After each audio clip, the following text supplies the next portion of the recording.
This tutorial will show you how to resize each of the cluster instances on an existing Amazon DBX cluster. And the first thing you will want to do is verify that the node that you want to resize to is one of the nodes that we support. So you would go to Amazon Marketplace, search for XtremeData,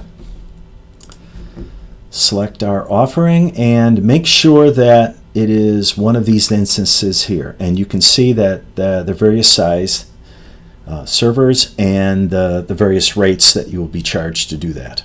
Okay, so you would go navigate to EC2 instances, and we can see our existing cluster here. And I've already logged into it, and we can run queries on it. There. Now the first thing you should do is you should go ahead and shut down the DBX server on the cluster. You don't need to do this, it will not corrupt the database, but if you don't, then you will be shutting down people and disrupting their work. So this is what will happen if you attempt that.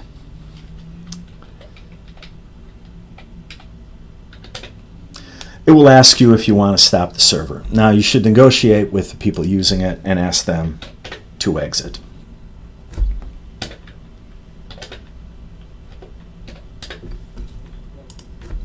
And then go ahead and shut down the server. We'll wait for that to stop. Won't take long. There, the server stopped. Now we'll go into the Amazon console and we will shut down or stop both nodes. And we will wait for both nodes to reach the stop state. Okay, now the cluster has come to a stop, and you need to change the instance type one at a time. And in this case, we'll make it a smaller system. Try to save some money.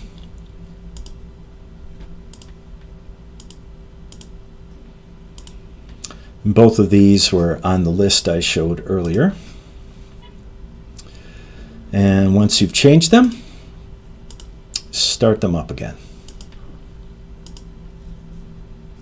And then we'll wait for both to be running and pass the status checks. Okay, the cluster is back up and running. And one thing you need to know is that the public DNS will have changed. Now you can go ahead and set a fixed IP address for this system, but by default these things will change. And so that these windows will no longer function, we'll get rid of them. These putty sessions are obsolete. We will start a new one.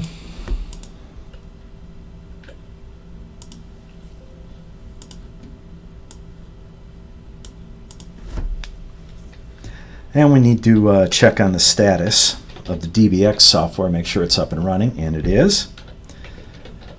So we will log in as the DBX administrator.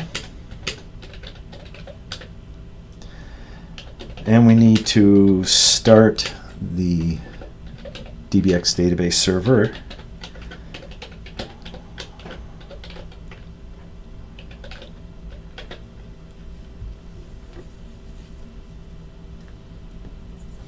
The server is up.